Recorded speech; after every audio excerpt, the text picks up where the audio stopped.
নমস্কার বন্ধুরা, কেমন আছো সবাই? অর্পিতা লাইফস্টাইলের নতুন একটি ভিডিওতে তোমাদের সবাইকে স্বাগত জানাই। আজ সোমবার, বাজে এখন 11:30। মালয়েশিয়া টাইমের এখন 11:30 বাজে, বাংলাদেশ টাইমে বাজে এখন 9:30, আর ইন্ডিয়া টাইমে বাজে এখন 9টা। আজ রান্না করব আর তোমাদের সাথে শেয়ার করব মালয়েশিয়াতে আমরা কেমন মাছ পাই আর মালয়েশিয়াতে মাছের দাম কেমন। মালয়েশিয়াতে আমরা কোন মাছটা ফ্রেশ পাই বা কোন মাছটা ফ্রোজেন এবং কি কি মাছ পাওয়া যায়, দেশীয় কি কি মাছ পাওয়া যায়, সেটাই তোমাদের সাথে শেয়ার করব। চলো ফার্স্টেই শুরু করি বাঙালির প্রিয় মাছ ইলিশ দিয়ে। মালয়েশিয়াতে কিন্তু দেশের তুলনায় মাছের দাম কিন্তু অনেক কম, যেহেতু মালয়েশিয়াতে অনেক সাগরের মাছ পাওয়া যায় এবং এইখানে নদী নালা সাগর আছে, এই জন্য মালয়েশিয়াতে মাছের দামটা কম। আর ইলিশ মাছ কিন্তু বাংলাদেশ থেকেই আনে বেশি, সব দেশেই কম বেশি যায় পদ্মার ইলিশ, তারপরেও কিন্তু মায়ানমারেরও ইলিশ পাওয়া যায়। তো এখানে ফ্রোজেনটাও পাওয়া যায় আবার টাটকাটাও পাওয়া যায়। আমরা দুইটাই কিনি, ফ্রেশটাও কিনি বা ওই ফ্রোজেন যেটা করা থাকে সেটাও কিনি। কিন্তু ইলিশ মাছের দাম এক এক ধরনের, যেমন যেটা সাইজে ছোট সেটার দাম কম, আর যেটা সাইজে বড় সেটার দাম বেশি। ছোট বলতে যে অনেক ছোট সেটা কিন্তু না, এই 700-800, এই আধা কেজির নিচে একটাও নেই। ওইগুলোর দাম একটু কম, 10 রিঙ্গিত আছে, 15 রিঙ্গিত আছে।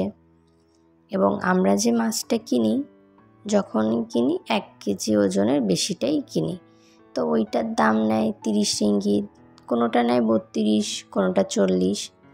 তো যদি বাংলাদেশ বা ইন্ডিয়ান টাকা হিসাব করা হয় তাহলে এই বাংলাদেশে 1100, 1150 টাকা মতো পড়ে, আর ইন্ডিয়ায় 700-800 টাকা মতো পড়ে। কিন্তু বাংলাদেশে বা ইন্ডিয়াতে 1 কেজি ওজনের একটা ইলিশ মাছের দাম কিন্তু এর থেকে বেশি, ইন্ডিয়াতেও বাংলাদেশেও।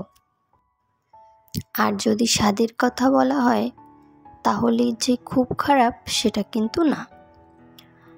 যদি তুমি টাটকাটা নাও সেটা ভালো হবে, স্বাদটা বেশি ভালো হবে।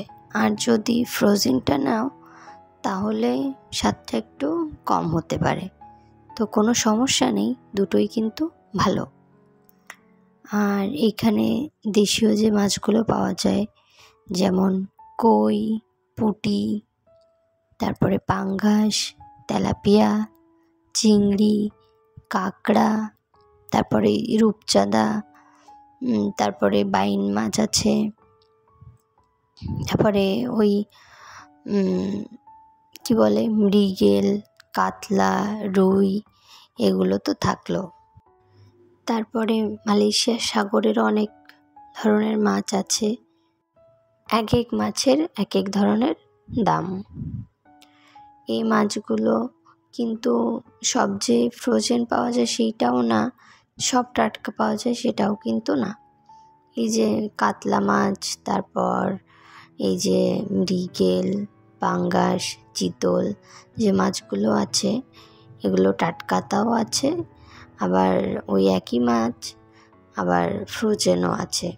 এই যে চিংড়ি মাছ, তারপরে কাঁকড়া মাছ, এগুলো ফ্রোজেনও পাওয়া যায়, টাটকাও পাওয়া যায়। আমি আগে একটা ভিডিওতে সেটা শেয়ার করেছিলাম যে মালয়েশিয়াতে যে পাসার মালাম হয় সেখান থেকে আমরা অনেকগুলো টাটকা চিংড়ি কিনেছি, তারপরে কাঁকড়া মাছও কিনেছি অনেক।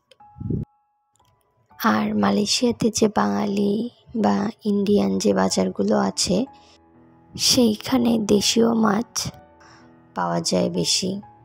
এই ইলিশ, কই, চিংড়ি, কাঁকড়া, পাঙ্গাস, তেলাপিয়া, এসব মাছগুলো এখানে বেশি পাওয়া যায়। আর মাছের সাইজ যত হবে, বড় হবে, মাছের দামটাও কিন্তু বেশি হবে। যদি মাছ ছোট হয় তাহলে দাম কম, আর যদি মাছ বড় হয় তাহলে দামটা বেশি হবে। এই কাতলা মাছের যেমন 20 রিঙ্গিতও আছে, 16 রিঙ্গিত আছে, 15 রিঙ্গিত আছে কেজি। আবার কোনোটা আছে যেটা অনেক বেশি বড়, সেটা 30 রিঙ্গিত আছে, 40 রিঙ্গিত আছে। 8-9 কেজি মতো কাতলা মাছ, পাঙ্গাস মাছ এখানে পাওয়া যায়। আমি এবার যেদিন বাংলা বাজারে যাব সেদিন তোমাদের সাথে শেয়ার করব। কই মাছ আছে, যেটা বিদেশি কই যেটা বলি আমরা, দেশীয় কইগুলো পাওয়া যায় না তেমন একটা। তো অনেক জায়গা পাওয়া যেতে পারে, কিন্তু আমি এখনও এসে দেখিনি।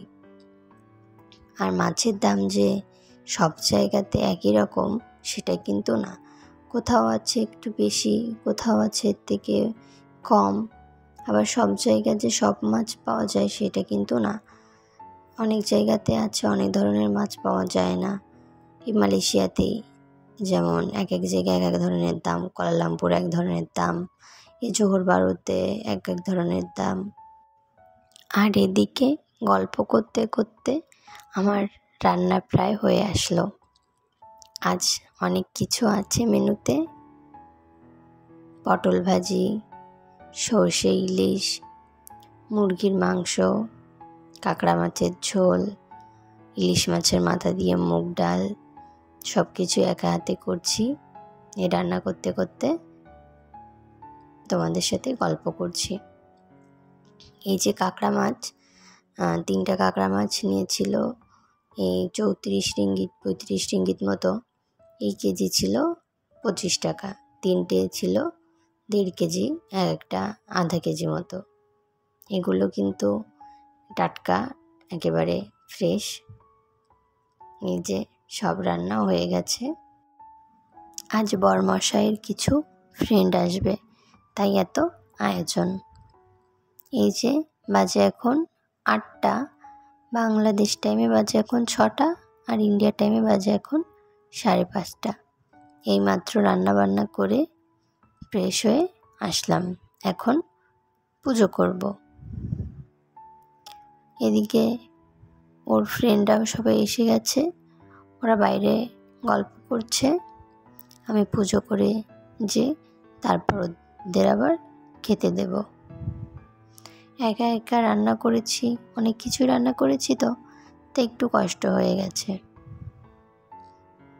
তাই পুজো দিয়ে তারপর ওদের খেতে দেব। বলেছি তোমরা গল্প করতে লাগো, আমি পুজো দিয়ে আসি। আর সবাই কমেন্ট করে বলেছেও সবার প্রিয় মাছ কী। সবাই কিন্তু কমেন্ট করে বলে যাবা কে কোন মাছ খেতে পছন্দ করো। আমি কিন্তু মাছ খেতে তেমন একটা পছন্দ করি না। এই যে হয়ে গেছে পুজো করা, চলো যাই এবার বাইরে। ওরা রুমে বসেছে, গল্প করছে ওইখানে, এখন খাবার দেব। রাতও হয়ে গেছে অনেকটা, খেয়ে দিয়ে তো সবাই আবার বাসায় যাবে। চলো যাই এবার ওদের খাবার দিতে।